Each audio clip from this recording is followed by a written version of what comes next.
Welcome to a special kind of event that we are having today. It is marking an anniversary. September 16, in fact, was the 30th anniversary of the ERM crisis.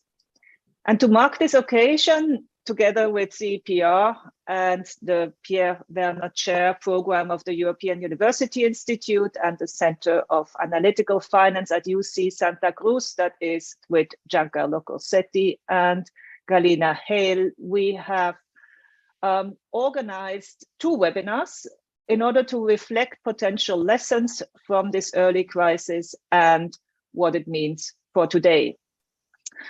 There are moments in history, and I was talking with Giancarlo about this earlier on, where events kind of accelerate, accumulate, and precipitate.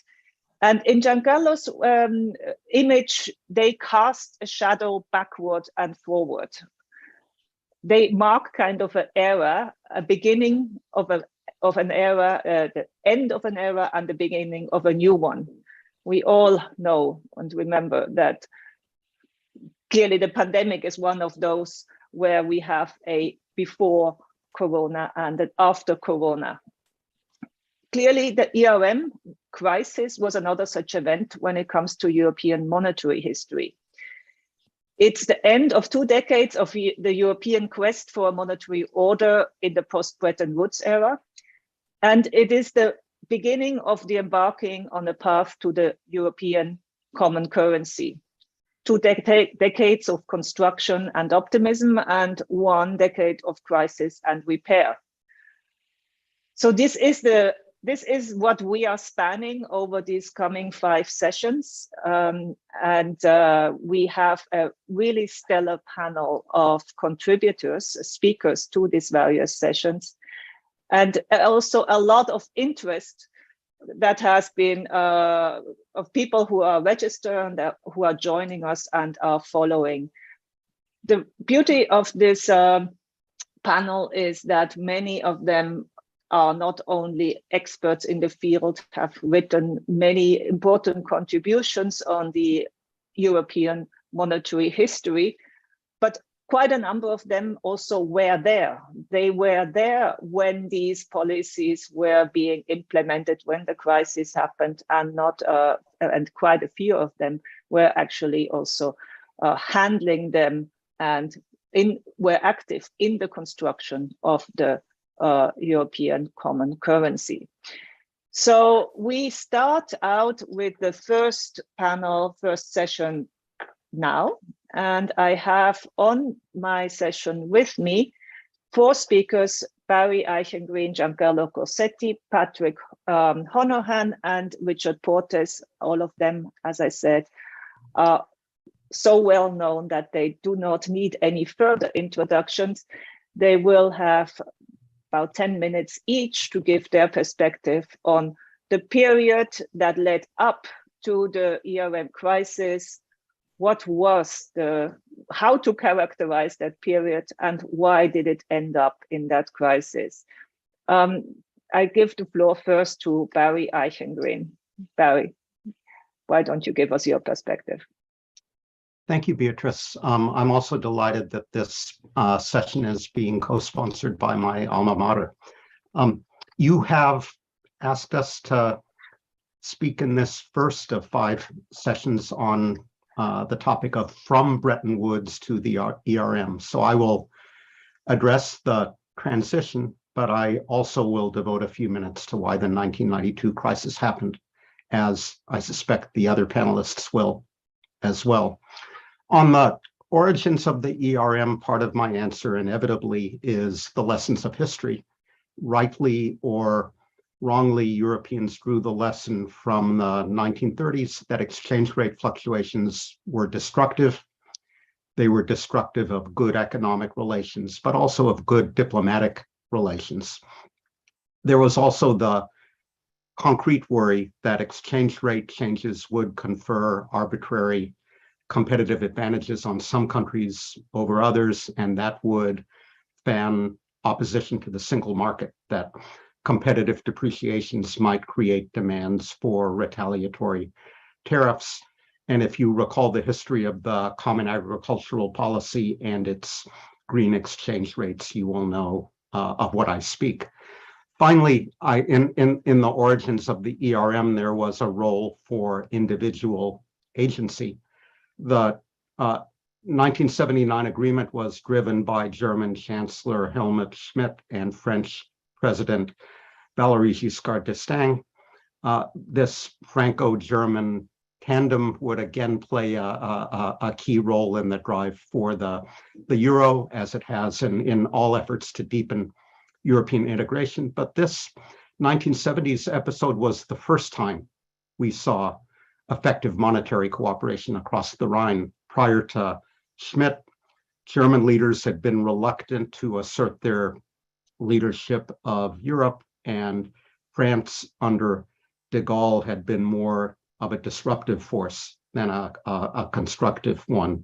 Recall the so-called empty chair crisis of 1965. So Giscard and Schmidt were different. They were a new generation.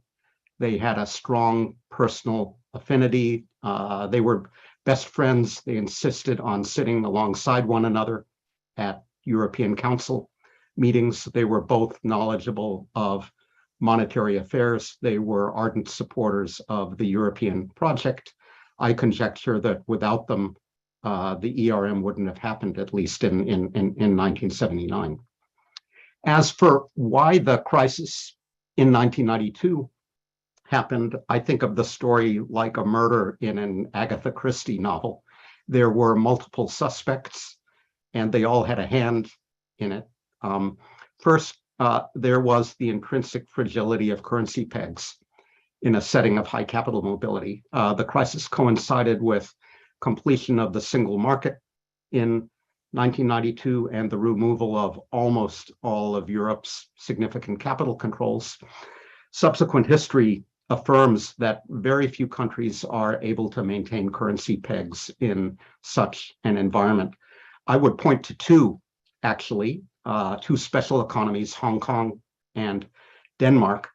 Hong Kong is just about the most open economy in the world, so exchange rate fluctuations are exceptionally costly.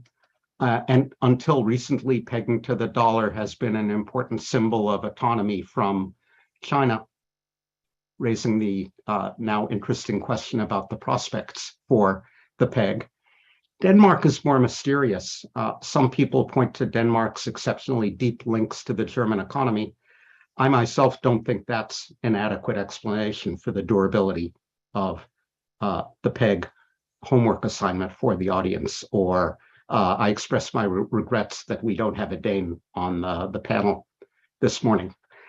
Among other things, this environment of high capital mobility raises the possibility of self-fulfilling second generation speculative attacks. So Maury Obstfeld will be on the second panel, and his seminal article on second generation attacks came later in 1995, partly inspired by this earlier crisis. Charles Wyplos, who I think is listening in this morning, and I, in a research paper in 1992-93 that's also celebrating its 30th anniversary, we thought we detected this kind of self-fulfilling behavior in 1992 when hedge fund managers, for reasons good or bad, attacked a set of currencies that might have been defensible in the absence of the attack, but collapsed in its presence. I would argue the UK case is an example. The UK was stumbling along until George Soros and company attacked its currency. at which point the Bank of England was forced to raise interest rates. That hit British homeowners in the pocketbook, causing the bank to reverse course and sterling to collapse. So if you detect echoes of Crusonomics here, you're not alone. Charles and I documented this behavior by sending out a survey inquiring into motivations to several hundred hedge fund and investment fund managers. And I mean, sent out literally. This was before the availability of email directories. So we got a printed directory of fund managers, and we enlisted Charles' 4 kids to address the envelopes, stuff them, lick the stamps. Alain Neff and I have a new paper from earlier this year when we tracked daily interventions by the Bank of England. And we suggest that the timing of the attack was semi-random. It was triggered by some supposed off-the-record remarks by Bundesbank President Helmut Schlesinger that inadvertently made their way into the press. Finally, Alain and I find a role for the dollar. The ERM was characterized by something that we used to call dollar-Deutschmark polarization. In other words, when funds flowed out of the dollar because the US economy was doing poorly, they flowed into the Deutschmark, which was the closest substitute for the dollar, and appreciation of the Deutschmark put pressure on other ERM currencies. And that's exactly what happened in 1992. Alain and I find that it was a first order effect. It was an episode when dollar fluctuations originating in conditions in the United States destabilized financial arrangements in the rest of the world. So we're observing the same phenomenon today with the opposite sign. The problem today, of course, is the overstrong dollar rather than the weak dollar, but the cross-border spillover was analogous. Finally, implications by way of conclusion. Abandoning the ERM meant that the UK would not qualify for the euro. British officials, of course, took this as a happy consequence, given their painful experience with imported monetary policy. But this also meant that Britain would continue to have 1 foot in and 1 foot out of Europe. If you want to continue to draw implications, this was the prelude to the decision in 2016 to exit the European Union. Insofar as it reinforced the UK's ambivalence toward the European project. For other countries, the experience highlighted the urgency of completing the transition to the euro. So there's a sense in which, had Prime Minister John Major not made his ill-fated decision, I guess he was then Chancellor in 1990, if he had not made his ill-fated decision to bring sterling into the ERM, Europe would not have the euro. A month ago, writing about Black Wednesday, I wrote for the UK, Liz Truss can only hope that the 30th anniversary of Black Wednesday won't be celebrated with a replay. Thank you. Okay, Barry, thank you so much. That is a self-fulfilling prophecy, was that? Anyway, we are just before we move to the next speaker, which will be Giancarlo. Let me also say something about the admin and rules of the game. Anybody listening into the webinar, attendees can use the Q&A function for questions. People on the panel can raise their hands and also use the chat for the internal discussion. So Giancarlo, you're next. I guess, yeah, unless Ignazio has a strong question. So I want to share some slides. Let me try to do this now. You can see, I guess, right? My slides. So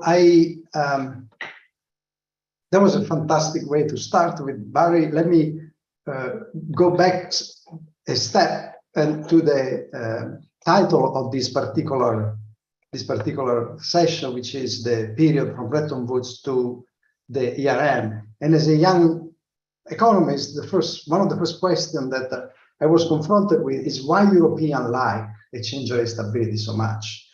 And so it was in the word of Giavazzi and Giovannini, the quest for exchange rate stability in Euro, limited exchange rate variability in Euro. So with Willem Buiter and Paolo Pesenti, we wrote a book about this. And actually, I read yesterday the historical chapter, and I just want to revisit that, which is, first of all, it was constantly, exchange rate stability was constantly in the mind of European, in the European debate.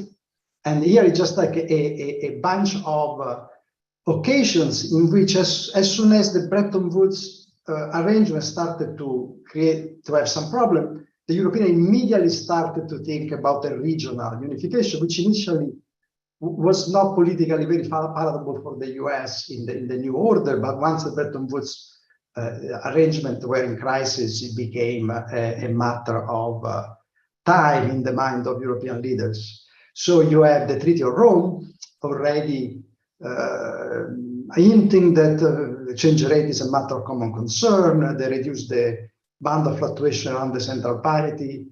There is this common agricultural policy with the green currencies. You know, there are some people make fun of this bureaucratic drive towards exchange rate stability. Just they don't want to make all the calculation of the difference between green currencies and exchange rates, and that created actually quite a bit of a mess, bureaucratic and economic mess, when the two of them did not coincide.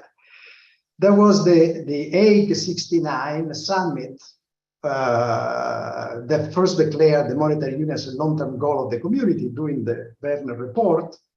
There was the snake through the 70s with all the pros and cons of Bretton Woods on a European scale until 78, the European monetary system and exchange rate mechanism. I had a quote for Barry with German Chancellor Schmidt talking about us, saying the experts have created a climate of resignation in the field of monetary policy, which is exemplary of the collide between politics and economics in this drive.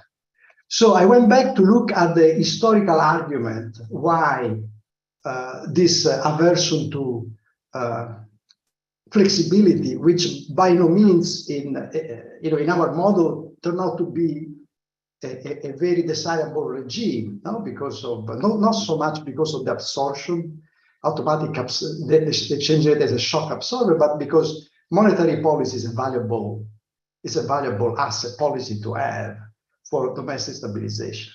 So the one argument was already mentioned by Barry, disruption from competitive devaluation, the memory of the competitive devaluation. And this was actually, if we bring it forward, is a recurrent theme, which is the European Union as a constrained cooperation. In this case, the exchange rate stability was a constrained monetary cooperation, something, common rules that bring us to the table. They force us to talk to each other and act together, which I think is one of the leitmotif of European construction. Second, the general skepticism about the operation of unconstrained financial markets. This is like a Bretton Woods theme, also play a key role in Europe. And again, is what already Barry mentioned, the idea that belief-driven crisis, noise can move prices away from fundamental value, misalignment, and create economic disruption, right? Now, it always puzzled me, the reading of the ERM crisis in light of this argument. If we really are skeptical about financial crisis, why limit the problem to currency, to the currency market? No, You see all the noise and all the instability coming from the currency market. You can find many statements at the time of the ERM crisis expressing this view, which is sort of paradoxical because, you know, Richard Porter is here, many years working on this. I don't think one can take a sectoral approach to financial. You need to have an encompassing view of the problem, not a market by market view. Then let's remember this idea of importing credibility from the Bundesbank by countries lacking fiscal and monetary discipline. There was a later addition, like to the ESM, and the idea was unsubstantiated, but the idea was the exchange rate was easily established and credible nominal anchor relative to the alternative. Now, one aspect, one lesson that I can draw from this for today and tomorrow is the idea that Europeans often treat asymmetries in the system as desirable insofar they are transformational. Okay, so the idea that the Bundesbank was stronger than others was seen as, in a way, a positive thing as long as it favored a transition to fiscal and monetary stability in other countries. So there is always this double feeling with asymmetries. They are disruptive on one side, but if you think that they can lead to transformation, they are in a way desirable. Clearly, a regime of asymmetries forever is not sustainable, and this is one of the lessons that we are learning from the recent crisis. Then, you know, this was the argument that played a role towards the ERM. There was also a bunch of argument that play a role from the ERM to the euro during the crisis. One strong one was one market, one money. This was a macroeconomic statement. You know, we want competition and transparency, and the prices in one currencies will favor that. So, and also efficiency in saving conversion costs. A way to translate this is a bunch of papers and of colleagues looking at the liquidity advantage. Once you take one market, one money, one step further, which is one safe asset, there will be a liquidity advantage for Europe that is not there, not yet, among many other advantages that is not being chosen for yet, or will not be chosen for. Then there is a strong argument also of EMU as the monetary unification as the only regime compatible, consistent with the financial integration and stability of the exchange rate regime. So we always sometimes overlook the fact that the ESM and the ERM was launched at the beginning in a regime of capital controls and currency controls, right?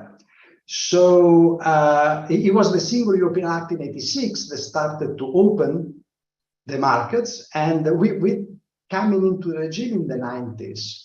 So in a way, according to this view, from 1990-92, the opening up of capital mobility created the conditions for this incompatibility between fixed exchange rate, capital mobility, and financial integration. So this argument, by the way, recently with Galina, we gave a talk about the legacy of Mandel. It's very clear in a strong statement of Mandel on the desirability of common currency area. Is really coming from the asymmetry in size and power between the global industry and the national central bank. No? That may resonates a little bit with what happened in the ERM. Last but not least, the EMU as a catalyst for political integration. Now, this is a view that if you take seriously, the logical implication of this view is that the monetary unification, the way we did it, is inherently unstable and can only grow to crisis. Because again, as a catalyst means there is something that is not there yet. So I had many conversations with Paolo Schioppa and Ottmar on the subject. And Paolo Schioppa was on the side of an incomplete union as a moving towards political integration. And Ottmar was saying, Giancarlo, why not?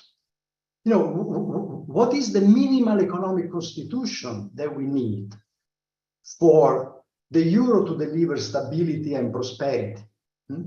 And he was making the example, what is the minimum economic constitution that we need for a well-working postal service? And the postman can cross the borders. By the way, work by John Mokyr on the postal service through the Roman Empire was fantastic. So this would be, I think, one of the major issues where politics and economics come together, because I think that the minimum economic constitution coming out of the crisis is what is now under scrutiny. So and some people may say, well, constitution, you vote for constitution. No, there is a democratic process there that in a way would be necessary to generate consensus. So I'm closing, I also have a lot of time, I'm closing the speech very quickly by simply recalling at the end of the day that the process of intensification of the scope and scale of cross-border cooperation and coordination underlying monetary unification is choppy, has been step forward, step back, up many times. Crisis almost by definition coincided with the failure of cooperation. And in a way, the exchange rate provided a key test bench to see how politics and economics collide or come together. And the ERM crisis to me was a fantastic example of this. The blueprint of the ERM as a smooth, flexible conduit to monetary unification in a financially integrated area perhaps did not work. And remember, it took 3 years between 92 and 93 to sort of bring together what we now call the center and the periphery to a table, not starting again a process of close cooperation, finding common ground to push ahead the story of the history of the euro. I'm done with this. Thank you very much, Giancarlo. Also for going back and reminding us of the different arguments that have been important both historically and still today. By the way, there is in the Q&A, there is a question, or actually I think it's more of a comment by Ed Truman. If any of the panelists, I think it probably addressed to Barry, wants to answer directly, please feel free to do so in written, or afterwards we can have the discussion. So, but first now, next speaker is Patrick. Patrick Honohan, I think you had some slides, is that right? Yes, I'll come to them. Thank you very much for asking me to talk about this very interesting period between the Bretton Woods and the collapse of the ERM. The ERM, EMS, whatever you like to call it, it was announced as a zone of monetary stability, but it proved to be very far from that. I'm not just talking about its eventual collapse, which we're celebrating or commemorating, but because, well, basically, we discovered during those years that a pegged exchange rate is only pegged until the next realignment. Look, there were only 6 currencies in the narrow band EMS for the first 10 years of the system.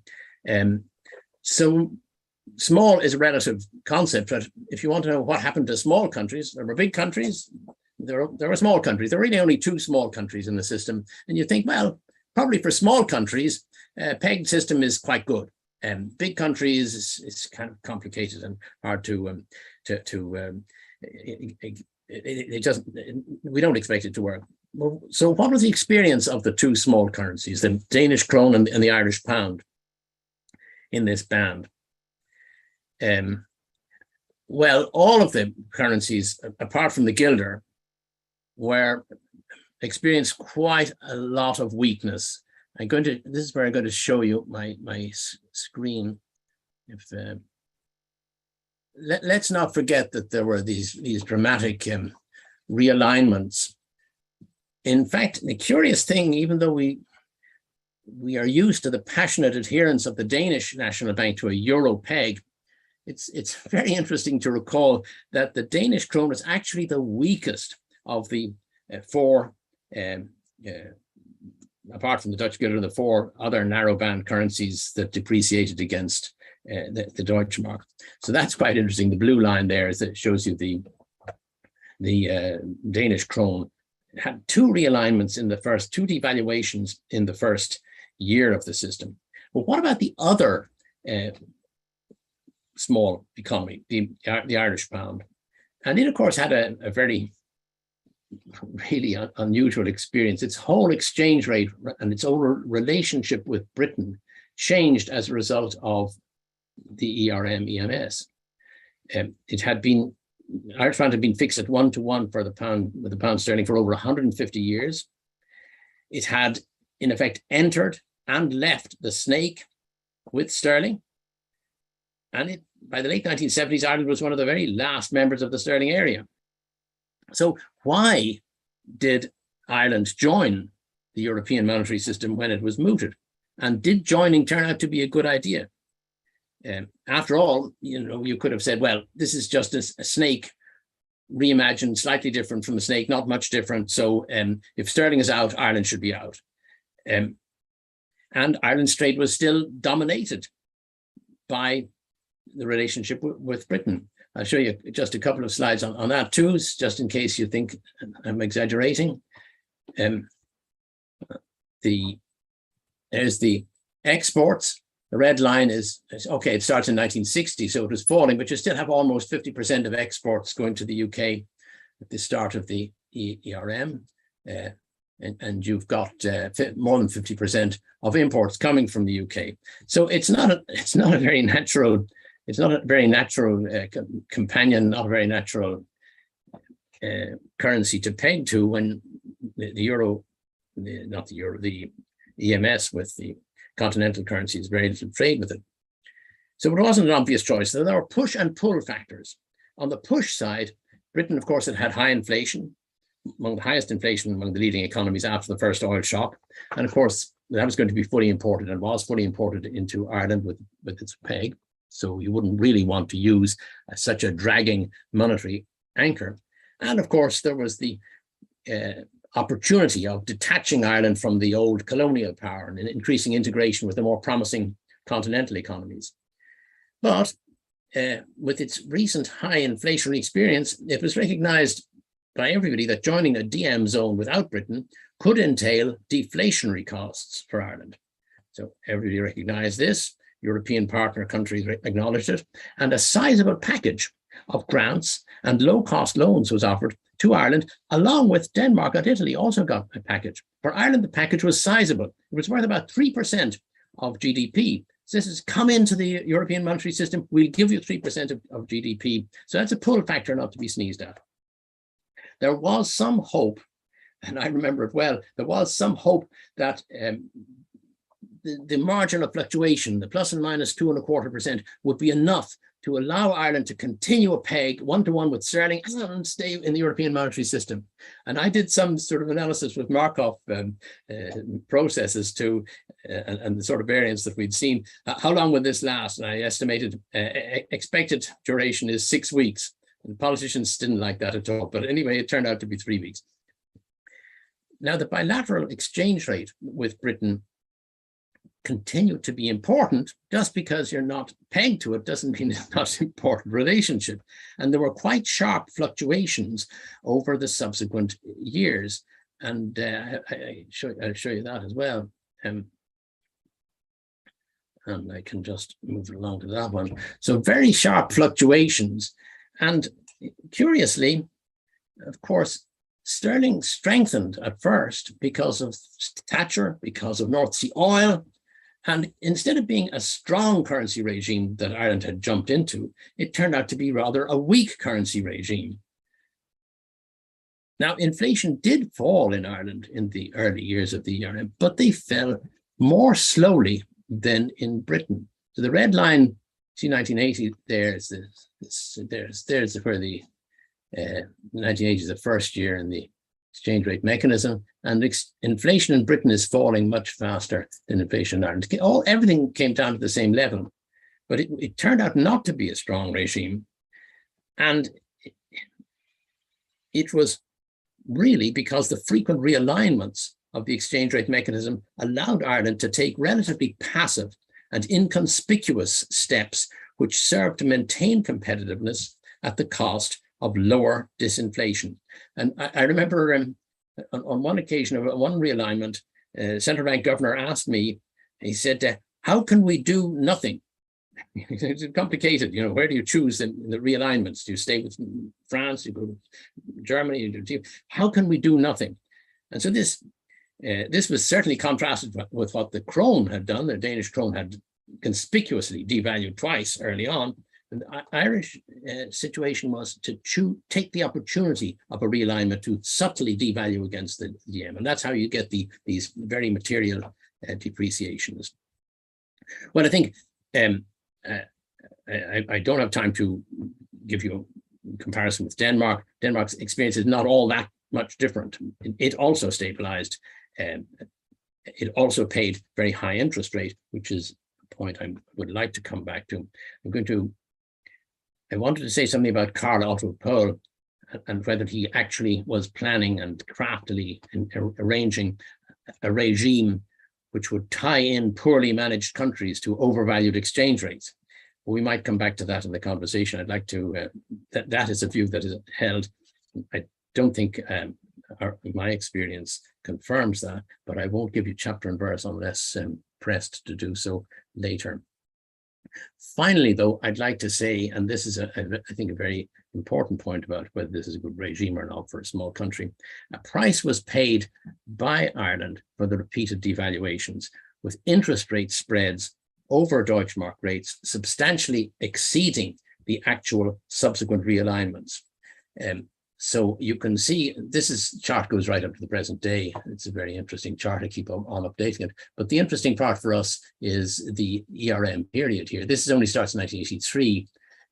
You can see the very high real interest rates, about 3.5 percentage points above what you would have got in Germany.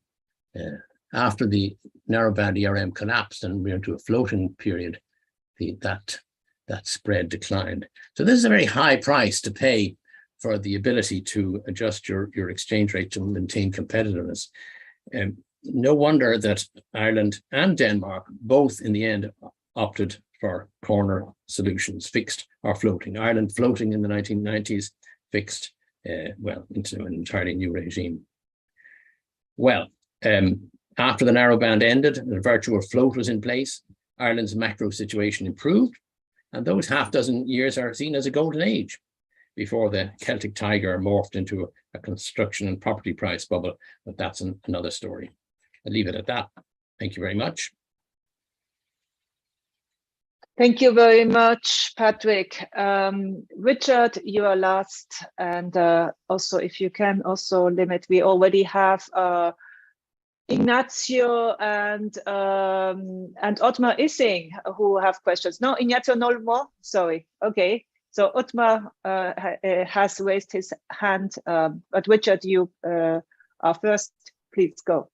Thank you, Beatrice. In reviewing what I was thinking at the time, what I was writing at the time, I was struck by how much I was influenced by Alberto Giovannini, and I just wanted to bring to the attention of all those involved in the panel and those watching the importance of what Alberto was writing and doing during this period and how much effect he had on all of us. We miss him a lot. So there were no realignments in the exchange rate mechanism from January 87 to mid-September 92. The hard EMS ended when Britain and Italy were forced to leave. Spain devalued twice, Portugal once, France narrowly escaped devaluation in September of 92. It was said by an important figure in the European community then that all the clever economists never told us before Maastricht about the problems of maintaining the EMS in the transition to EMU. That's a quote. That's nonsense, of course. We did tell them frequently. Non-technical language, technical language, easy publications, professional journals, whatever. And in 1990, it became clear to many of us that the economic impact of German reunification would require a real appreciation of the Deutschmark. Let's be clear. Somebody was talking about, it was Patrick actually, talking about fixed exchange rate. Permanently fixed exchange rates, that's an oxymoron. No point having an exchange rate except to change it. And in that sense, fixed exchange rates are closer to floating rates than to monetary union. So even in the hard EMS, the rates would not stay fixed permanently if it kept on going. And the question was simply whether they would change in a rational and controlled manner. I argued at the time, in 1989, that stage one, due to begin in July 1990, cannot be maintained for long. The system will either break up or we'll have to move quickly to irrevocably fixed rates and monetary union with what they require to maintain them. The key was, of course, dismantling of capital controls.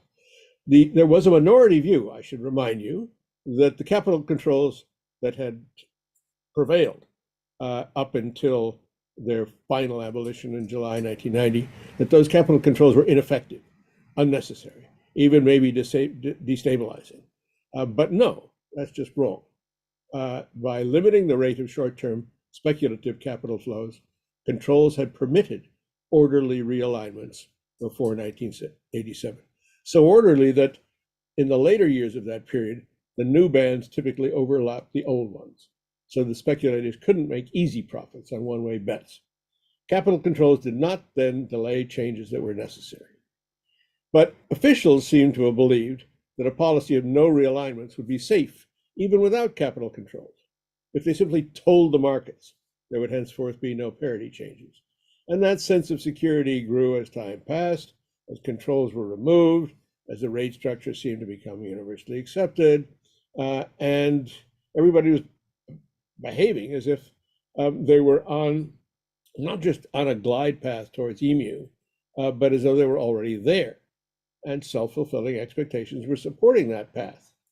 But a shock that would disturb those expectations would remove the support. And that's what happened, of course. Full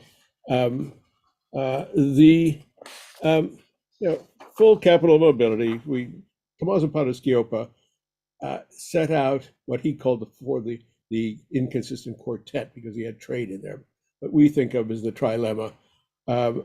He set that out in a CEPR meeting, actually an economic policy panel meeting in Italy in 1987. And the trilemma, much as it is contested in some ways or modified in other ways, etc., with which I am somewhat familiar, nevertheless, it tells us something, and it certainly told us something then. And Tommaso, of course, perceived fully the fragility of the new EMS and of stage two, and I think it's important to recall that. But, German unification, big subsidies to the East, not financed by taxes on the West. A large fall in net exports was necessary. Indeed, a switch from strong current account surplus into deficit. Both implied real appreciation of the Deutschmark. But the Bundesbank wouldn't allow that to come about through inflation, so we saw German Reaganomics, loose fiscal, tight money. And in that case, the interest rates in Germany, real interest rates, would go up, and there would be a strong push towards a realignment of the Deutschmark relative to all the others. Now, the Germans realized that, the Bundesbank realized that. Others were convincible, but the French said absolutely not. The Frankfurt, we have to stay aligned with the Deutschmark fully. And that was a political issue. And of course, it turned out to have very substantial consequences. I got some notes here. The primary cause, in my view, of the collapse, short run, wasn't the fundamentals. It was, you can look, for example, even the UK, if you look at the fundamentals, was not evidently out of line Rather, we had and actually, you can look also at the, perhaps more convincingly, at the peseta, which was at the top of the ERM grid for a long time until it was devalued. Similarly for the escudo. And all this should be familiar to us. What we had was a self-fulfilling equilibrium, expectations. Maury, I saw Maury's picture on the line there. There he is. He's in this meeting. Maury was referred to before by Barry for a later paper, but his 1986 paper about the role of expectations and multiple rational expectations equilibria, I think certainly influenced a lot of us in our thinking about these things. Now, we were told, oh, you could defend, and defend against a speculative attack by raising overnight interest rates enough. And that was technically correct, but it's not very helpful if it raises the question which falls first, the currency or the government. And that's what it came to, of course, in the UK. And even if we leave that aside, financial systems couldn't take the strain. Looking again at the UK, variable rate mortgages, a big overhang of private debt. We couldn't have coped with the kind of overnight rates that Sweden imposed in November of 1992. I wouldn't either, I think it's important to say, I don't think, and I didn't think then, that the problems were all due to the Bundesbank, that they betrayed the Italians, and then they betrayed the British, and so on. The Bundesbank had not hidden its belief that it wanted an appreciation of the Deutschmark relative to the system, okay? And of course, that they made a proposal along those lines specifically before the 15th, just before the 15th of September, but it didn't go anywhere. And I think the simple explanation for the events of autumn '92 is, in a sense, this was an accident waiting to happen. The system was fragile. It was held together by expectations that were ready to be destabilized. A realignment of the Deutschmark was overdue, economically necessary, justified, and the consequent real interest rates were unsustainable outside Germany. I guess I'll end with, I mean, it was all, a lot of the stuff that we heard at the time was pretty amusing. And if I may say so, in particular from the French, because of course, immediately after the events of mid-September 1992, we heard various voices from politicians, journalists, etc. in France saying, it's all due to the speculators. It's Goldman Sachs, it's Soros, of course, and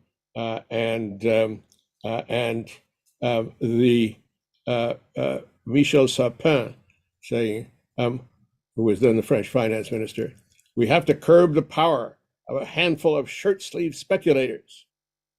During the revolution, such people were known as agioteurs, and they were beheaded, right? Well, that didn't happen either. I'll finish there. Thank you, Richard. I note that speculators have shirt sleeves, and that obviously, many of you were there, as I was saying before, and have not only followed or are teaching this from textbooks. Now we have hands up is Charles, Wiplosch, and Barry and Ottmar. If you are still interested in the question, you are also on the panel now. So Charles, you're first.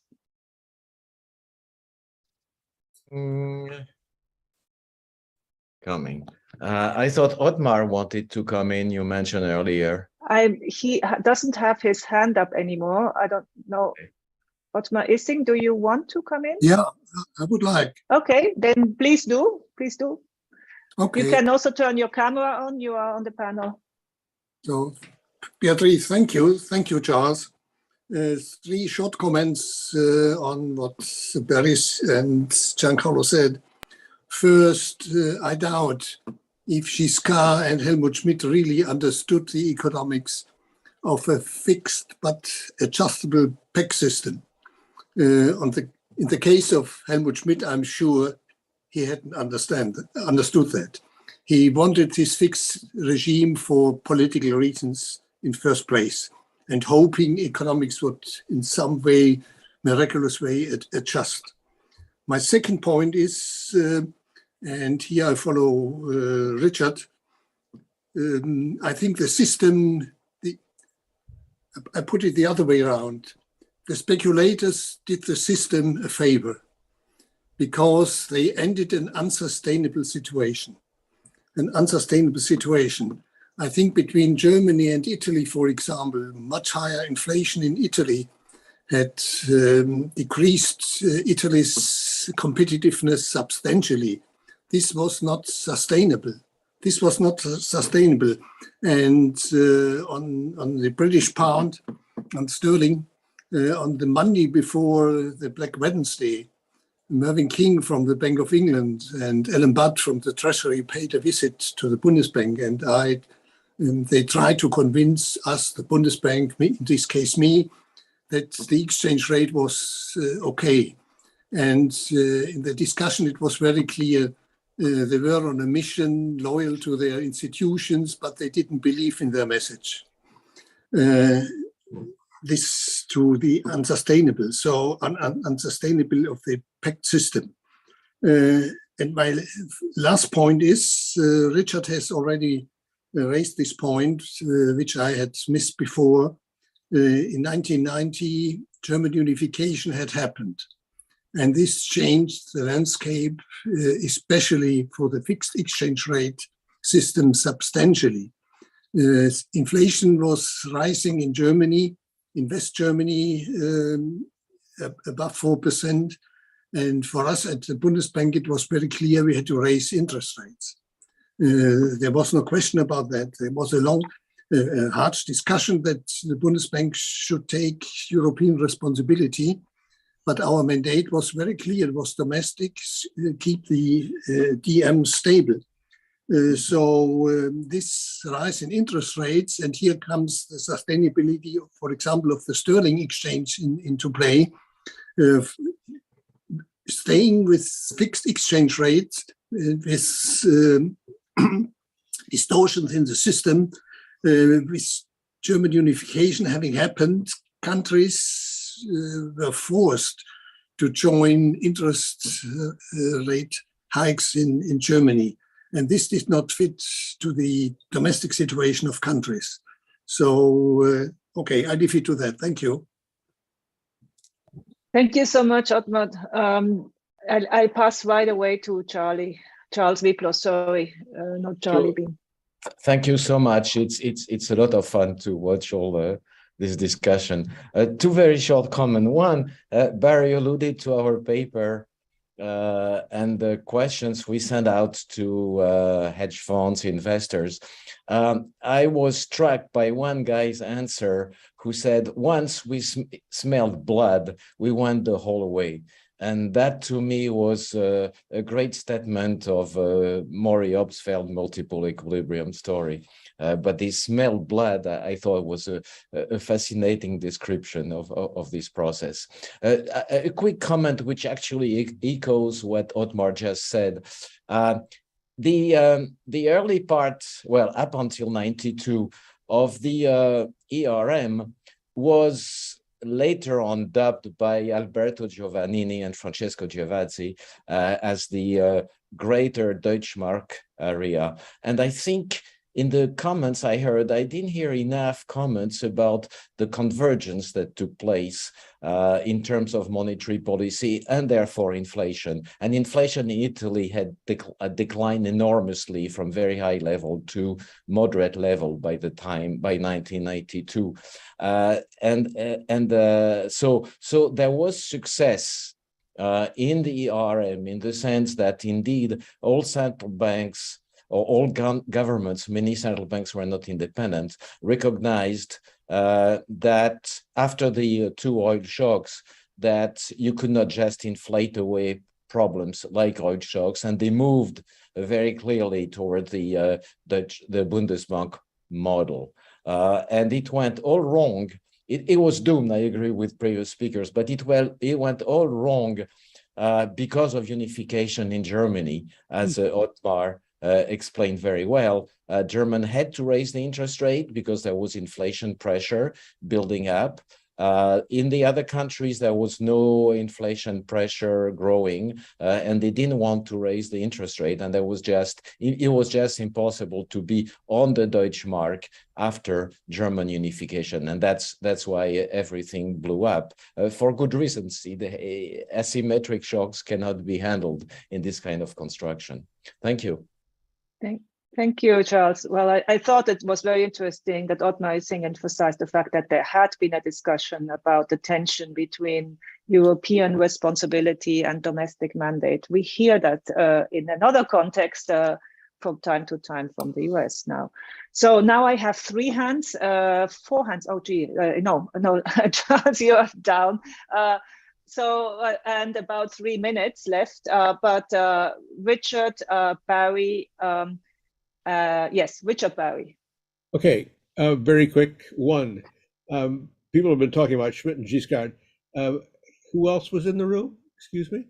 Roy Jenkins.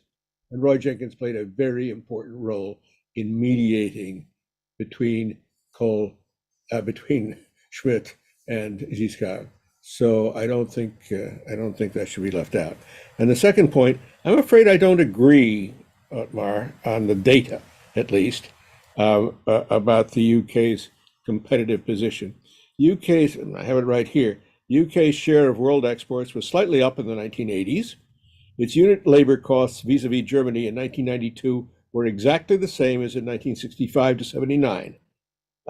And the ERM floor, you could say that the ERM floor of 278 Deutschmarks to sterling might even have undervalued sterling with respect to purchasing power parity Deutschmark. All right, obviously something that would deserve more discussion, but I now have to give to Barry. Yeah, so right, but in the interpretation, right? Yeah.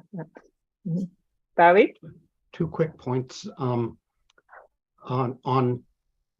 the background of German reunification.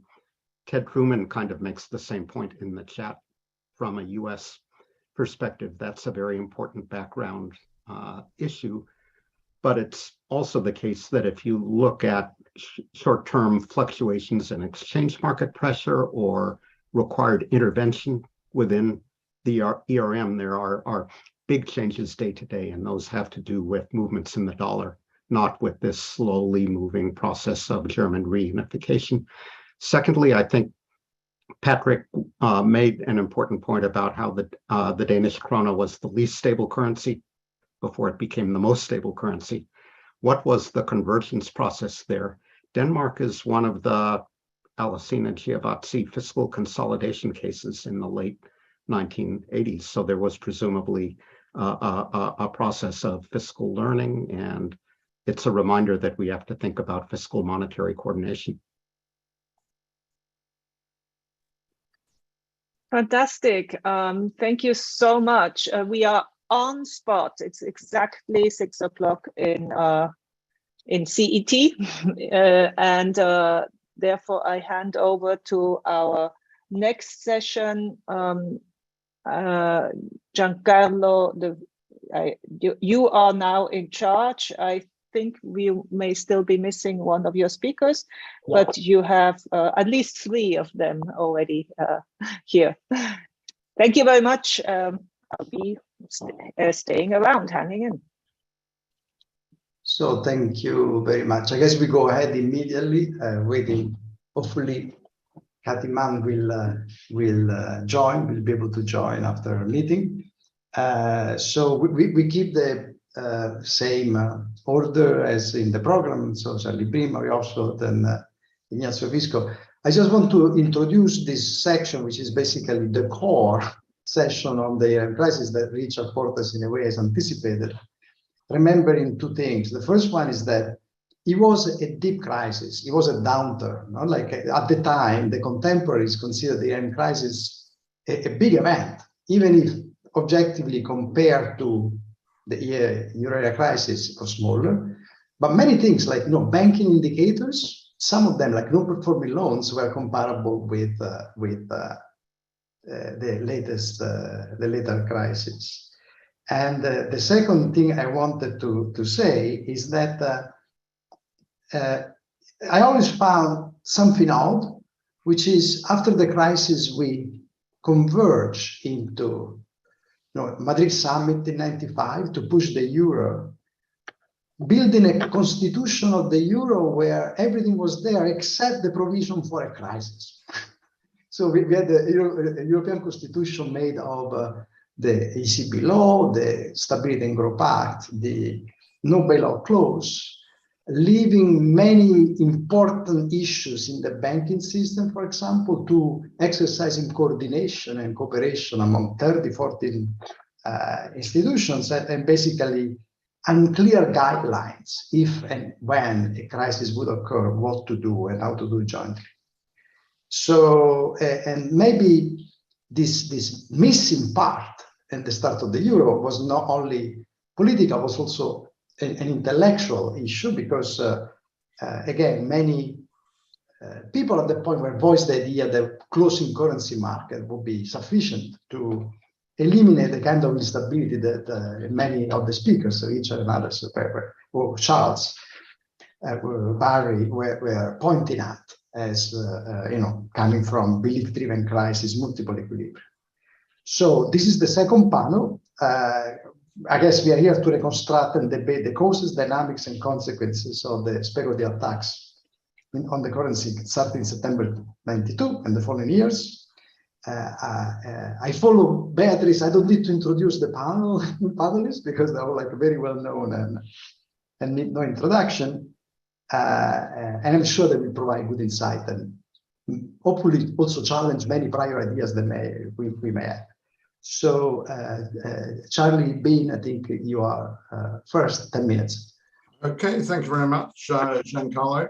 I'm obviously going to focus on the UK aspects and also the legacy of our ignominious exit in September 1992 from the ERM. I mean, first of all, I think it's useful just to recall the context for the UK's eventual entry into the ERM, which was related to the search for a viable nominal anchor. So in the early part of the 80s, it had all been focused around money supply targets.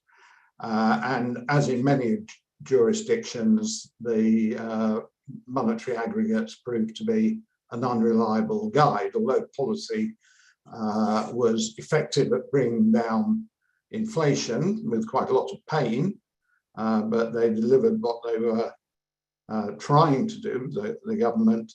The money supply targets were often missed quite substantially. And that led Nigel Lawson, the Chancellor at the time, to be looking around for alternatives. And the alternative of an a reliable external anchor became his favoured approach. And there was a period indeed when he was informally shadowing the Deutschmark. It should be said that he and Mrs. Thatcher had very different views about that. Mrs. T, for most of her time in office, was adamantly against the implied constraints by participating in any sort of exchange rate arrangement. But then as we go through into the latter part of the 80s, the years leading up to our entry into the ERM in October 1990, it's important to realize that that was a period of relatively strong growth on the back of what turned out to be excessively lax fiscal and monetary policy. It's unemployment falling from about 10.5% of the labour force down to around about 7%. Very strong growth in credit, house price inflation quite high. Inflation, which had been around about 3% in 1987, gradually started picking up. The government had diagnosed this initially as being fast growth associated with faster growth in supply, and then began to twig that this was really just a cyclical boom, and started raising interest rates and up to about 15% on the eve of our entry into the exchange rate mechanism. So we entered there in October 1990. That was very shortly before the Chancellor of the time, John Major, replaced Mrs. Thatcher as Prime Minister. But the clear objective was to provide a credible anchor to help squeeze the inflation out of the system. Now, at this point, we get into the debate which has already been raised between Richard and Otmar about the chosen rate. I have to say I'm a bit closer to Otmar than Richard on this particular point.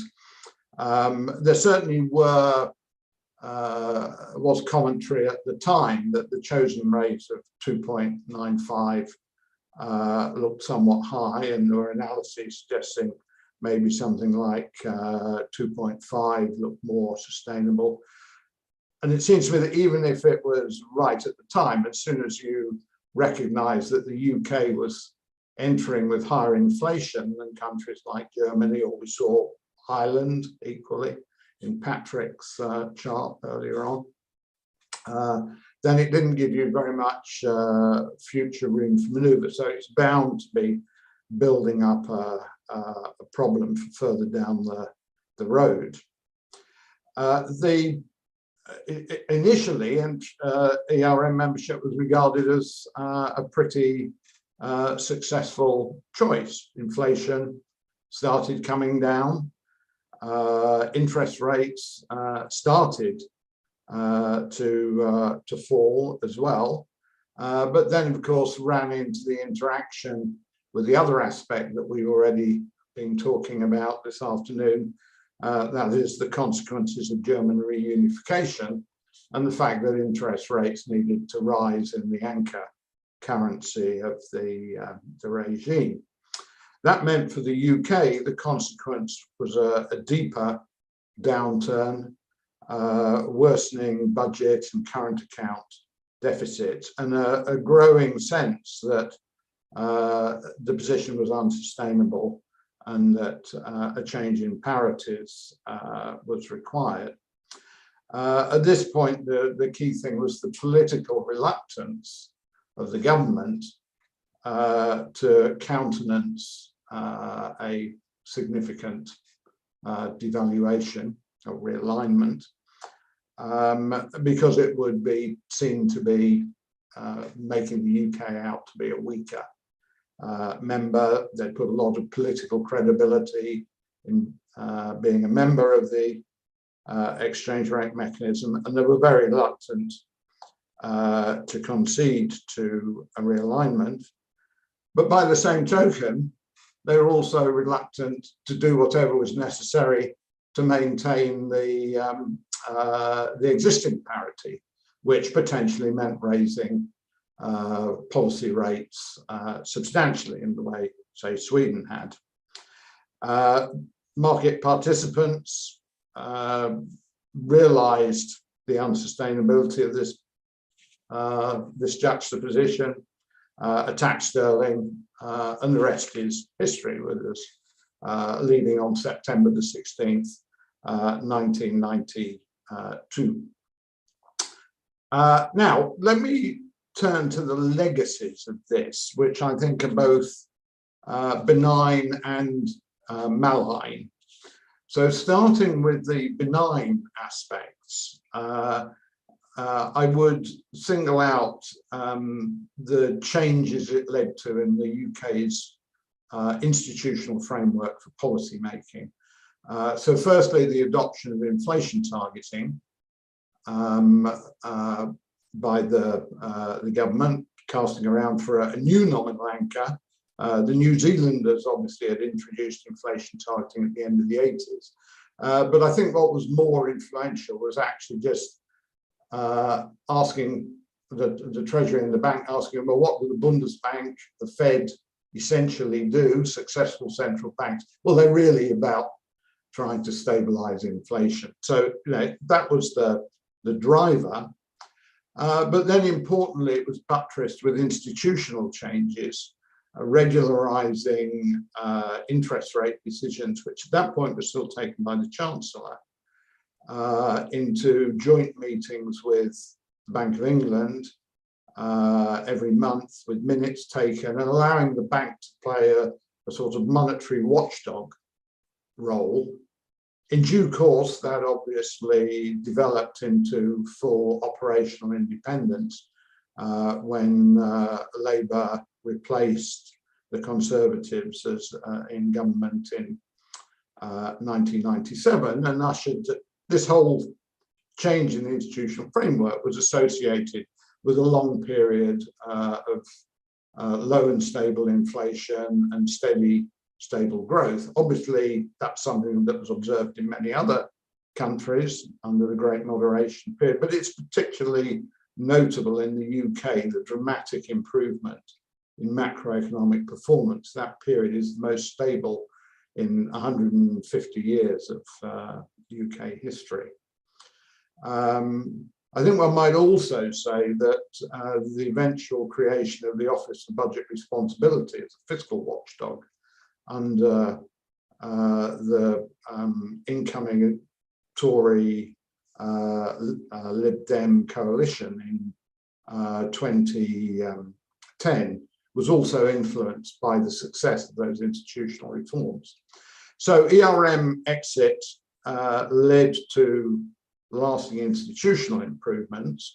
I should say in passing, there's been attacks on those institutions in recent weeks by the Truss government, but at the end of the day, given the U-turns, I think the institutional framework will actually turn out to have been strengthened by the recent debacle.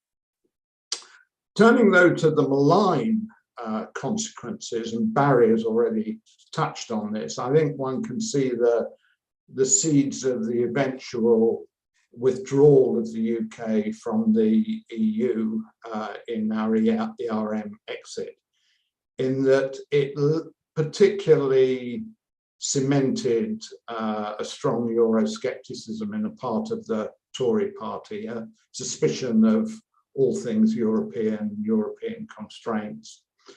And that element within the Conservative Party made the final years of John Major's premiership particularly uncomfortable.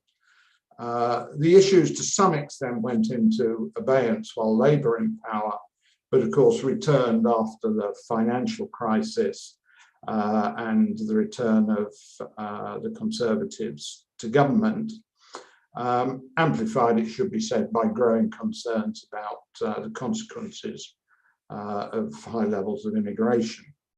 And that all led in due course to the Brexit referendum and the relatively narrow vote to leave, although clearly one problem was that that referendum didn't specify what the alternative to staying in the EU was, and left it open. the gruesome process of extraction from the EU actually ended up with a rather hard Brexit, where the logical corollary of that was a sort of low tax, low regulation, Singapore on Thames type view of the world, but one which basically the electorate had never been consulted on and where it wasn't clear there was a majority for. I think that vision has been pretty comprehensively blown out of the water by the events of the past 3 weeks. And it seems unlikely that that sort of libertarian economic view is likely to make a strong return in the UK really for some time now. So I would expect going forward that you see the UK trying to move to a somewhat call it a softer form of Brexit, a more sustainable arrangement with the EU, which facilitates trade and is cooperative rather than somewhat antagonistic as it has been in recent times. And I will conclude there. Thank you very much. I see Catherine Mann now joining the panel. Catherine, would you like to go second as by the program, or I don't know whether she whatever is appropriate. I'm sorry. Like so we've just followed the program as okay. Thank you. Okay, great. So thanks very much for giving me the opportunity to talk about this. I ran into some technical difficulties, as one might imagine. It just happens these days. So what I bring to this, and notwithstanding my current position, the way I wanted to really frame my remarks was to first recall my time as Rosenberg Professor of Global Finance at Brandeis University. And the reason why I think that that's a useful way to start this framing of 1992, the ERM crisis, is because this crisis is an absolutely perfect teachable moment for any professor of open economy macroeconomics. Embodied in this particular example are many of the tools that we use as open economy macroeconomists. It brings together these examples, this particular example of 1992 and the UK leaving the ERM really brings together multiple strands of the theoretical literature as well as the empirical research on open economy macro. So on the theoretical side, of course, this example, if I'm in a classroom and I'm talking to students, the theoretical underpinnings, of course, that I'm going to use are Mundell-Fleming, which relates fiscal policy, monetary policy, external balances, and the exchange rate. I mean, this is the perfect model, the ISLM BP model. And so we work, I mean, I still do work through that as a professor. I think it's a very, provides us with a real all-encompassing framework. Of course, this environment also, this particular example also allows us to talk about the trilemma. You can't have independent monetary policy, a fixed exchange rate, and free capital flows all at the same time. So, we can talk about that in the context of this particular example. And then finally, of course, I think we can use this example as talking a little bit about Rudy Dornbusch's open economy macro in the world of both goods prices and asset prices, where asset prices tend to overshoot. So these are all the theoretical underpinnings. It's the meat and potatoes of what especially undergraduate open economy macro is all about. And of course, a lot of people in theory have moved on from these, but these are still kind of the stock and trade. Now, where that takes us to the empirical work, of course, is that we have economies that have flexible exchange rates and economies that are managed exchange rates. And so the ARM was sort of not flexible, managed, and then had a delta. The other thing that we were able to talk about, I think, or with the ERM in the background, is the policy choices on how to handle cross-border capital flows, free capital flows, and the challenges that creates versus what is now a very popular approach that many economies have used, which is the increased use of capital flow management measures. In other words, ways of sort of buffering the domestic market from ones associated with cross-border capital flows. And of course, that whole concept of capital flow management measures has been embraced in the integrated policy framework at the IMF. So a lot of this, we're kind of coming back to issues that were brought up in the context of the ERM. And then finally, or not quite finally, but the other piece of the literature that we can bring to the 1992 ERM crisis and think about in the context of more recent experiences is that there's quite a branch of literature that relates political change with economic turbulence, and that there's a statistical relationship between big changes in the exchange rate and the longevity of political parties, and especially longevity of finance ministers. So again, this is historical, empirical work that has made these kinds of judgments on the back of these theoretical models, and I think that there's some salience that we can think of these days. And then the final thing is, again, if you're standing in a classroom, it's really important to have great video. And the 1992 crisis provides really good video to keep the students kind of engaged. So that's that.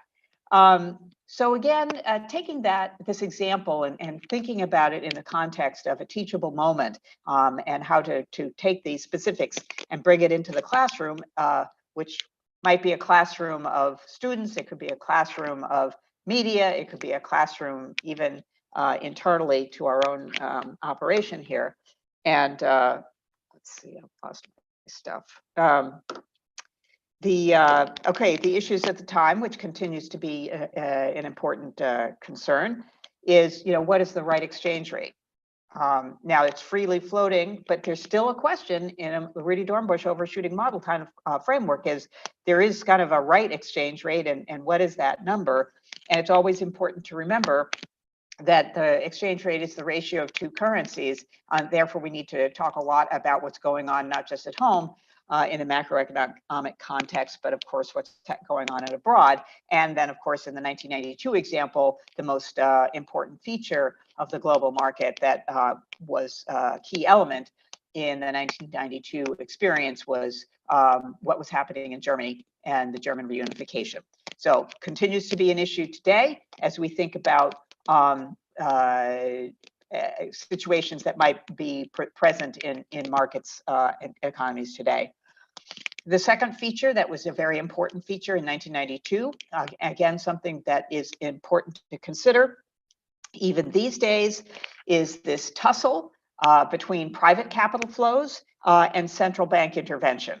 Now, of course, at the time, the question was whether central bank intervention should be in the form of changes in foreign exchange reserves or changes in the policy rate.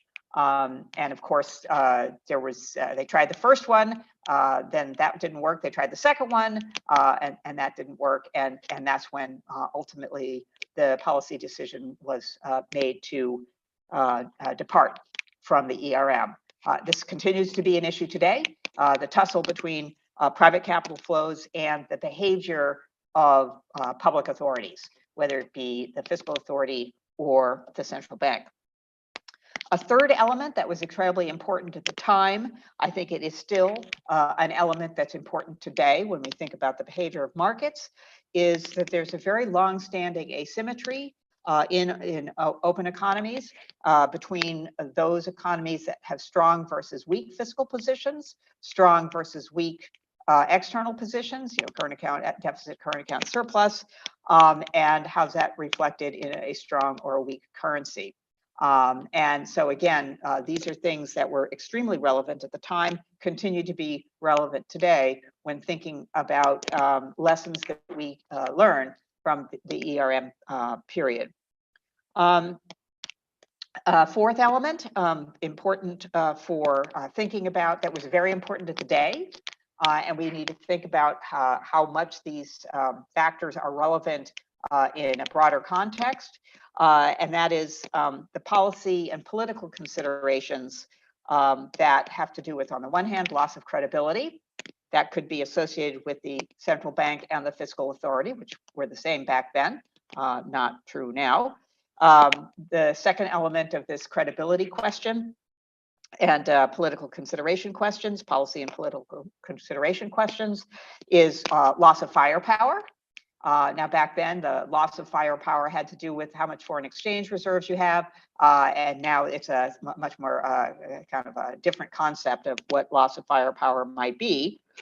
And then a final element that was very important back then, but I think is equally important today when we think about issues in a global context, is back then there basically was a breakdown in the political relationship between the UK and Germany in particular, and that sort of breakdown in the relationship was manifested in a number of different dimensions, and in some sense was therefore difficult to pursue maintaining its position in the ERM, even if it had wanted to at the time.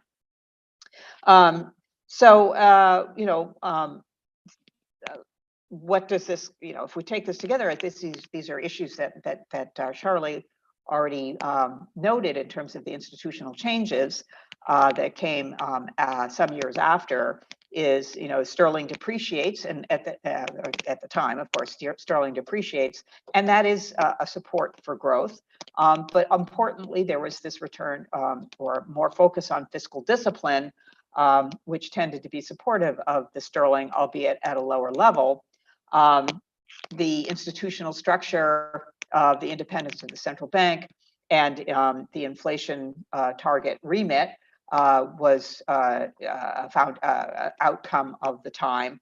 And as I say, the sort of political fallout for the conservative government at the time was also totally in keeping with the type of empirical work that that yielded that outcome. So if we just think about some of these things, they have salience today. They have salience today, and they particularly have salience when we think about some of the other issues that are relevant today, and that is the cross-border flows, cross-border metrics in terms of capital flows, particularly daily FX flows, was only about $500 billion, $500 billion at the time, and now it's $7 trillion. So to the extent that it was an issue at the time, it becomes an even greater issue of importance and potential constraint on the types of interventions that one could think about.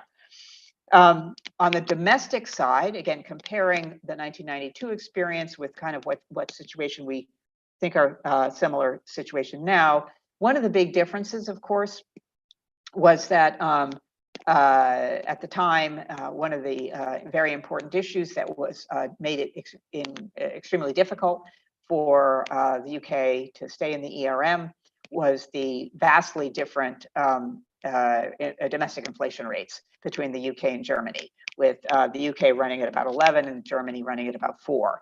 And of course, that's a situation that is somewhat different today, not entirely different, but not quite as extreme back then. The difference, again, in terms of if we think about currencies and the pressures on them to potentially change valuation, which at the time of the sterling crisis represented a delta in the exchange rate, was the differences not only in inflation, but in the differences in prospects for growth. And again, at the time, the recession fears in the UK were more relevant or more dominant than for Germany or other countries. Kathy, yeah. In the interest of leaving some space for the discussion. I'm done. I'm done. So I hate to do this, but yeah, I'm done. Fantastic. Okay, so very good. So a lot of talk about the UK now. I guess Maury Obselt, I saw him before. The floor is yours. Thanks, Giancarlo. It's great to be here. This is a fantastic event that CEPR has organized. Although when I try to explain it to lay people, what are we celebrating? They kind of give me puzzled looks, but you know, inside baseball. But inside baseball, that's very relevant for today's events. So I'm going to cover a little ground that has been covered. You know, the early years of the ERM, as has been pointed out, were characterized by frequent realignments in a setting of very divergent policies and capital controls. And much of this was described in the book by Giavazzi and Giovannini, the classic on the EMS. I want to echo Richard and saying how much I miss Alberto, who was a dear friend. The single market initiative, as has also been pointed out, had a logic that dictated open capital markets within the EU. And since Germany was open to the world, open capital markets to the world. And owing to the trilemma logic, this meant that parities in the EMS, in the ERM, would have to be hardened. Now, I'll also invoke Padua Schioppa and that piece that Richard mentioned. I'll contradict Richard, though. It wasn't actually an economic policy meeting. It was a conference that led to a volume, The European Monetary System, edited by Francesco Giavazzi, Stefano Micosi, and Marcus Miller. And I can't resist mentioning that I had a little paper in that volume which set out the self-fulfilling attack on parities. But one of the issues that Padua Schioppa discussed, and I believe this was his dinner speech at the conference, was the 1987 Wahl-Nyborg Agreement, which was meant to harden the system.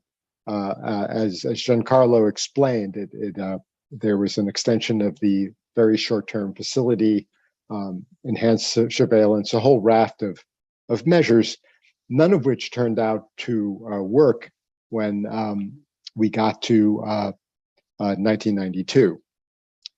Now, the reason was, again, continuing policy inconsistencies. One of these was in the area of debt policy. And just to cite another CEPR volume, the 1990 volume on public debt management, edited by Rudy Dornbusch and Mario Draghi, based on a conference at the Papal Villa in Castel Gandolfo. I had a great paper by Francesco and Marco Pagano on debt. And it pointed out that in a debt crisis, the lender of last resort might bail out the fiscal authority, creating money, leading to a devaluation. And ironically, it was the threat of such an intervention through which Mario, years later, actually quelled the euro crisis. The threat of such debt crises, of course, the fear of what Draghi did in 2012 informed the Eurozone architecture, the debt limits, the Stability and Growth Pact, and the idea of the treaty, subject to those constraints, was to even end the possibility of currency speculation. As events were to show in the euro crisis, it actually did not succeed. Coming back to 1992, Italy had a high debt GDP ratio, 112% of general government debt relative to GDP. That's now 150%. And this was a challenge at the time, and it will be a challenge going forward as interest rates rise. And we'll see how this works out.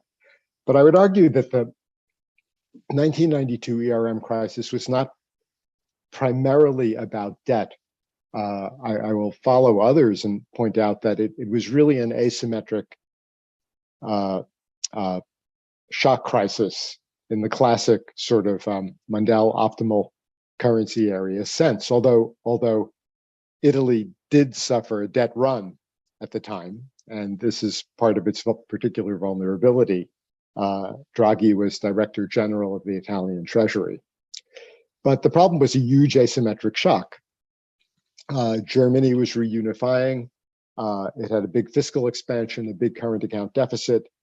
It raised interest rates in the fashion of the Bretton Woods system. Everyone was pegged to the Deutschmark.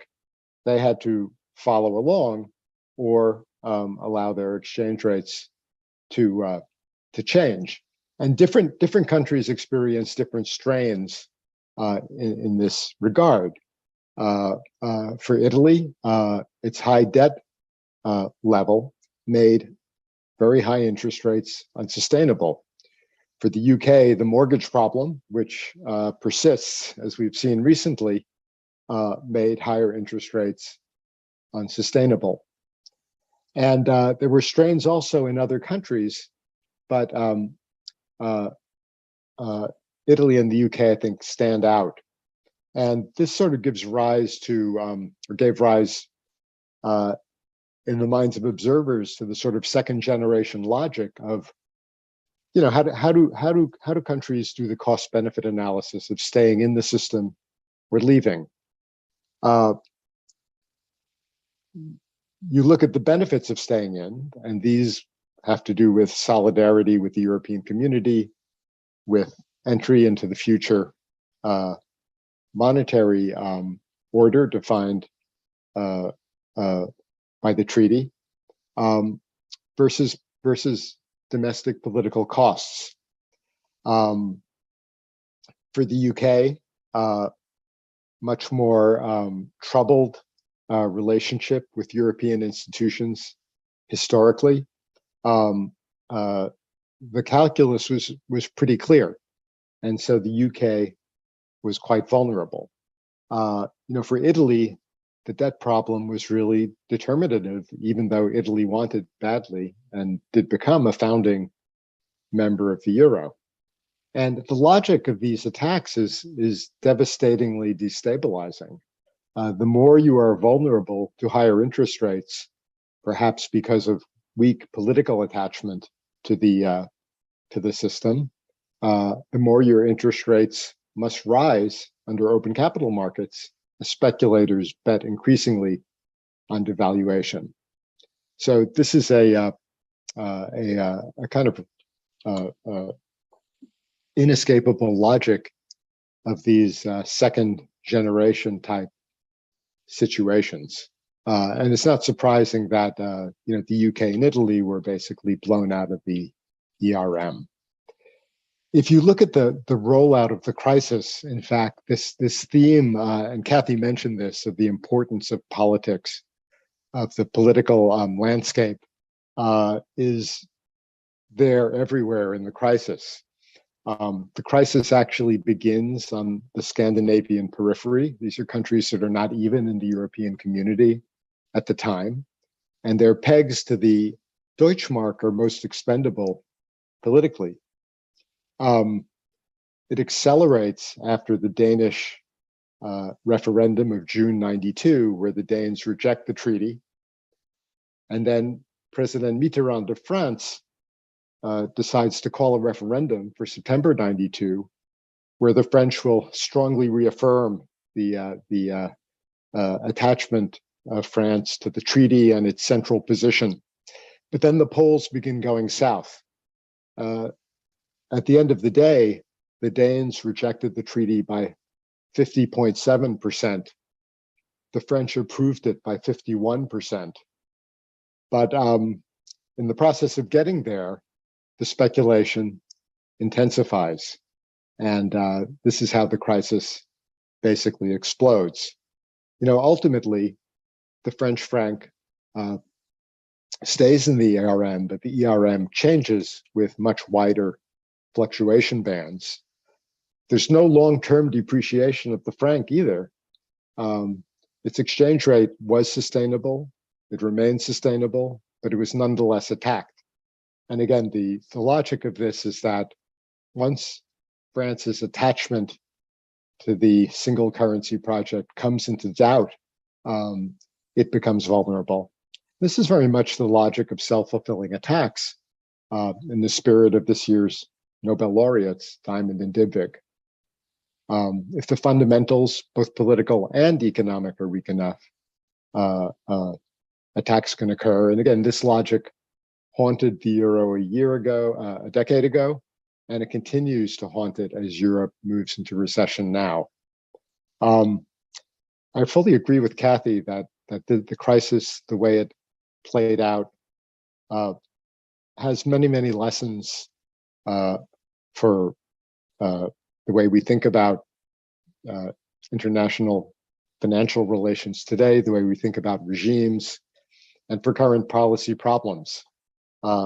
Michel Camdessus famously called the Mexican crisis of 94-95 the first 21st century crisis. I would argue that the ERM crisis has a much greater claim to that title, and we're still living with its implications. That's all I have. Thank you very much for keeping time so beautifully. So we'll have some time for questions. So Ignacio Visco, you have the floor. You're muted, Ignacio, you're muted.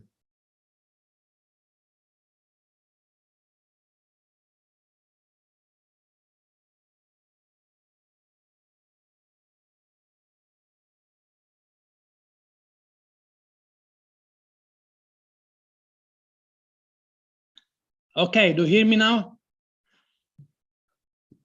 Yes, yes. Okay, I start. Okay, thank you very much. Well, first of all, I think that Maria said a lot of things that I agree with, and I will try not to repeat them. I was then really active in the bank. I was the head of research, and we monitored the whole crisis from A to Z. However, I would start from a little bit behind. I mean, I think at the end, the long-standing determinants of the crisis still can be found in the political and social difficulties of the country in adjusting to the two oil shocks of the 1970s, and the poor adaptation, not only of Italy, but let's say all European countries to the end of the Bretton Woods system. It is a situation that resembles the one we are living through today. Although high inflation was a global phenomenon, the factors that together with oil prices had fueled consumer price growth since 1973 were different across countries, as were the policy responses. In Germany, the Bundesbank had taken a restrictive approach. The very collapse of Bretton Woods was met with strong appreciation of the mark. And 73, 74, there was the announcement of the target for growth and inflation for consumer price growth being the quantity of money, and a nominal anchor that became a key reference to the economy and succeeded in containing inflation expectations of growth at the time with absent any wage indexation, differently than Italy. In Italy, during the 1970s, high inflation and the persistently higher values that we observed in the 80s and early 90s with respect to the European average were due to three main factors. The first was that, as we all know, in the 1970s, monetary policy was not a full independent arm of Italian economic policy. It had to contribute to financing the government budget by purchasing unsold public bonds offered at interest rates much lower than inflation. It was not an issue then at the time of fiscal dominance as much as financial repression. There was at the end a substantial inflation tax that helped to contain the public sector indebtedness. And when this ended with the starting the road to central bank independence in 1981, with the end of the obligation to buy unsold bonds, then we observe real interest rates going up and the inflation tax basically disappearing, and no match on the part of either another tax substituting it or expenditures being cut. It was basically independence fully achieved at the beginning of the 1990s, when the governor of the Bank of Italy was given exclusive responsibility for changing the discount rate, and the overdraft account of the Treasury was closed. The second issue that basically explained high inflation, I start from high inflation, even if I'm not sure that that was what triggered the crisis, was that it was boosted by the highly expansionary stance of fiscal policy. Now, the public debt to GDP ratio rose from less than 40% in 1970, 60% end of the 70s, to over 100% at the beginning of the 1990s. Basically, there was an astonishing high deficit to GDP ratio through all the 80s at 10% of GDP a year. And in the remarks that Ciampi, the then governor of the Bank of Italy, made in May 1992, just before the Danish referendum, it was very clear that we asked for a swift and very aggressive effort to structurally reduce the government deficit and regain control of the public debt, something that Mary alluded to as a basic factor. Now, the third issue then was the crucial role played by indexation of wages. In the 1970s, this granted, I made the calculations at the time for the bank, a degree of inflation protection up to 100% of a very short horizon. And that was a feature that gave rise to a futile and dangerous spiral between wages and prices. I consider this because I think there are many lessons from that time that we are learning now with the high inflation that we are experiencing. Wage indexation was gradually reduced in the 80s, but remained either de jure or de facto too high. And the rising consumer prices most originated from a protected from competition service sector, and indexation being transferred to the labor cost of industrial firms. Only in the eve of the EMS crisis in September 1992, there was a major change and indexation was abolished. As a result of these developments, the large inflation differential with respect to the European average was only gradually and partially reduced. In the early 1990s, it was about 2%, 1% difference, not a major difference, but a permanent difference.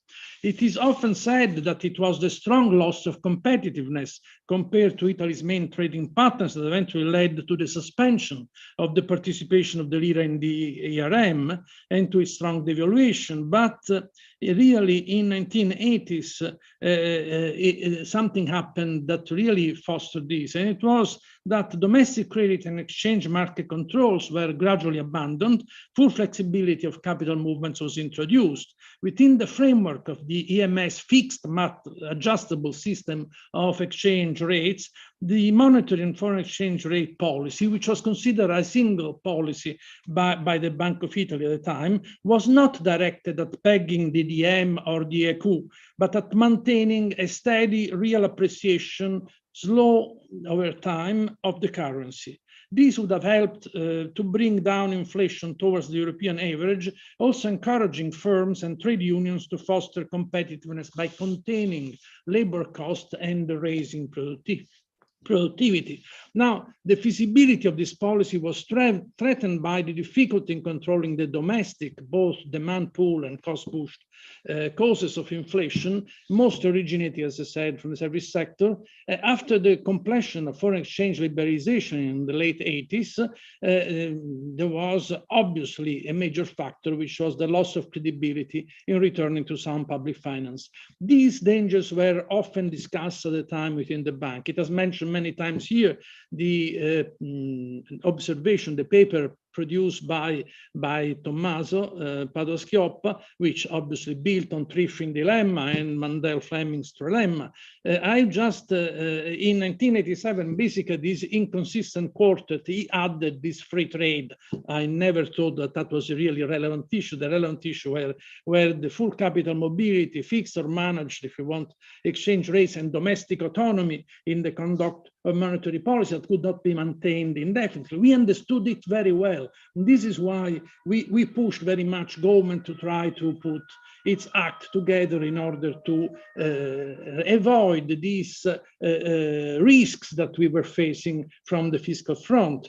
And however, the problems did not come only from the domestic economy. There was also politics, as has been said by Cathy, and clearly a lack of coordination at the European level. First, the financial turbulence was initially triggered, you know, that by this negative result of the Danish referendum in June. Then there was this Mitterrand, as was mentioned, decision to hold the similar referendum in September, which polls very quickly turning negative. Second, this is something that has not been much mentioned here, even if it was hinted. Germany was grappling with domestic stability problems posed by the asymmetric shock of its unification. And the Bundesbank had to pursue a very tight monetary policy to fight its inflationary effects.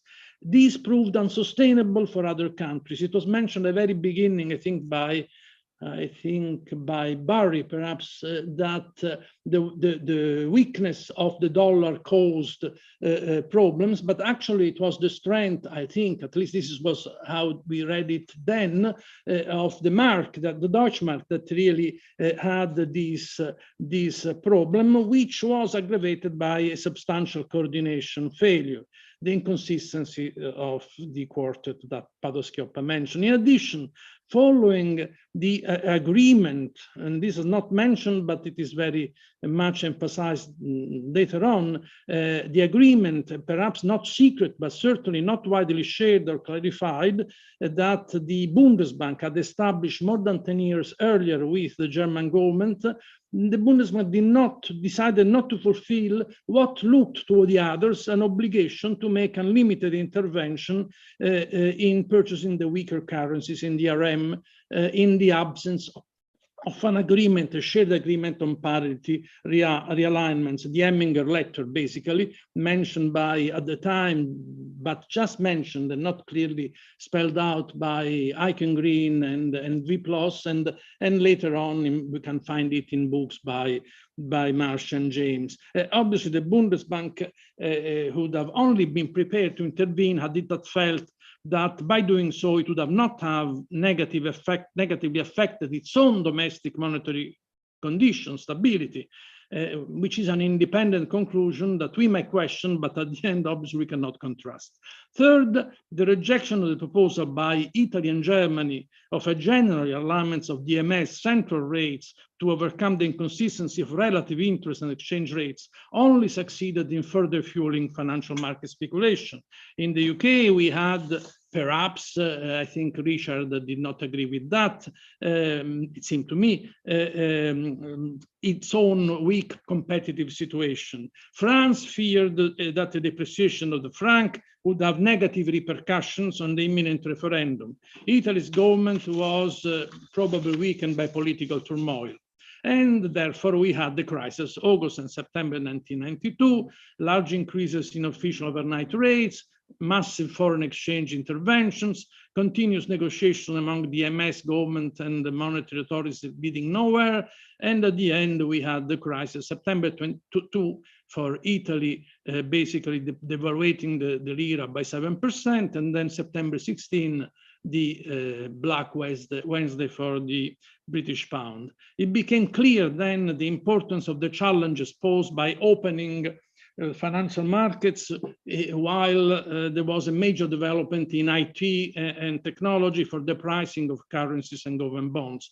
More than relying on the use of financial resources to fight speculative forces, closer attention had to be paid to the design of economic policies oriented to maintain what we now call medium-term stability, giving proper attention to the conditions of economic fundamentals. I'm not saying that were the economic fundamentals that led to the crisis, but I think that the crisis underlined the importance of the fundamentals and paved the way at the end in disguise to the EMU. To sum up, during those years, Italy was lacking all the factors that at the very beginning of his mandate, Governor Ciampi in 1980-81 had identified as the three fundamental ones for the stability of the currency: the autonomy of the central bank, the strengthening of the budgetary procedures, the appropriate code of collective bargaining. It will be interesting now, but there's no time to discuss changes in the policy making after 1993 up to 1998. There was a long discussion with IMF at the time, what to do on the monetary side. At the end, I think that it was basically income policy, amazing that really worked. We don't talk anymore about income policies these days, but at the time it worked. And a lesson that we have learned today, together with that of the inconsistent quarter, and that has been partially but not fully resolved by the EMU, is that we have now the same elements still of importance. In the current fight against inflation, we need to keep monitoring expectations through which we assess our credibility. Wage growth to evaluate the second round effects and try to minimize them, and the stance of fiscal policy, which in a situation of high inflation should not move in a direction contrary to monetary policy. There is one further point. We must be aware of the implications of our decisions on financial stability and on the economy at large. Financial market interventions do not work when the roots of the crisis lie in untenable economic fundamentals. By the same token, however, if speculative attacks are directed against currencies or securities of current countries with overall sound fundamentals, I believe that unlimited and possibly massive interventions can be successful in coordinating market expectations. Thank you, Giancarlo. Thank you, Ignazio. So we have just a few minutes for the debate. I saw Richard ask for early on intervention. Would you like to? Sure, very quickly. I think on the UK case, you have to keep in mind that in the summer of 1992, Norman Lamont made a detailed speech defending to the end the appropriateness, justifications, etc., for the UK membership of the system. And it was not, this was a clear political, he was speaking on behalf of the government. And then the other point is simply very interesting, the defense of, attempted defense of sterling in the last couple of days. People were talking about, and talking a bit about the tensions. I mean, the tensions were extreme. And the markets realized that the government, there was a limit to how high the government could go. And so every time they raised interest rates, more capital flow, more money flowed out, okay? And finally they went up to 15%, which lasted for, I don't know, Charlie, you probably remember, an hour, 2 hours, whatever it was, before they threw in the towel, right? And it was... I mean, they announced it, but they never got to enact it. You're right, they never got to it. So it was really quite a day, and I can remember both that day, where I was that day, and where I was when the French referendum results were announced. I bet most of you can't remember those things. Anyway, I have to leave. Okay, thank you very much. Beatrice, we will go a little bit over, if that is okay with CEPR. Patrick, you had a thank you, Richard. Just a quick remark about a paradox. There was discussion about whether it's the dollar weakness or the mark's strength at the time of the September 92 crisis. But going back over the previous 20 years, it was always periods of dollar weakness that were causing pressure and tension in the European exchange rate arrangements, whether they were SNAKE or EMS. That was the constant thing. But the funny thing is that nowadays, it's periods of dollar strength that cause problems in emerging markets. So I like to mention this paradox. It's not really a paradox, I think, because I think what's going on here is the periods of dollar weakness in the 70s and 80s were associated in the European context with DM strength. And that was really the hegemonic currency, if you like. That was the currency that really mattered to the European, local European currency. So it's the same mechanism as we have today. The strong currency of your hegemon is going to cause you the problem. But still, there's a kind of element of paradox in it. Since many people quoted Giovannini, there was a chapter in the book called The Dollar D-Mark Polarization, expressing exactly this concept. And by the way, the cover of The Economist in August 92 was devoted to the fall of the dollar. I had it somewhere in my office for a long time, not for the coming crisis in the European. Beatrice, would you like to conclude? I have actually a question for tomorrow that I'll briefly summarize like this. First, somebody mentioned, I forgot, I think Richard mentioned the fact that there was on the table a proposal by the Bundesbank for a coordinated realignment with a 3.5% revaluation of the D-mark and a 3.5% asymmetric devaluation of the lira. There could have been, in principle, in a parallel universe, a coordinated response to the crisis. And this brings me to the second part of the question. Let me quote Otmar Issing again, who I always take very seriously. Financial market did a favor to these countries so the question is, fundamental crisis and multiple equilibrium are never really completely detached, right, or disconnected. And Ignazio Visco mentioned this. There are underlying fundamental weaknesses on which you have the self-fulfilling attack.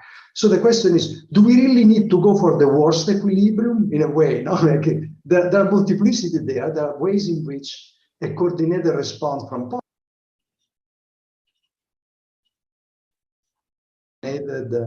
and a vast multiple equilibrium. I think this is a question that can be raised,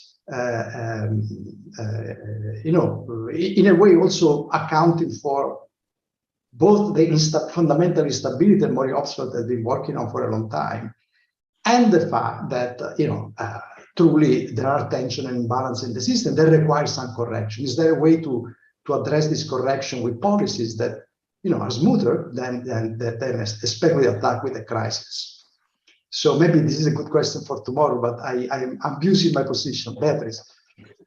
No, thank you so much to everybody for attending today, for speaking. And it is obvious that, fortunately, it's obvious that we need more time. Unfortunately, we have more time because originally we were thinking of doing this just in 1.5 hours. And now it is actually a total of 5 hours that we have. Tomorrow we have 3 more sessions in which some of these questions I hope can come back and be discussed. The first one starts at 4 o'clock CEST,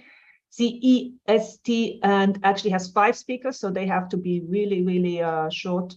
And we go on until 7 o'clock European time, with the last session as an outlook session with Martin, Sandro, Jeremy, and Francesco.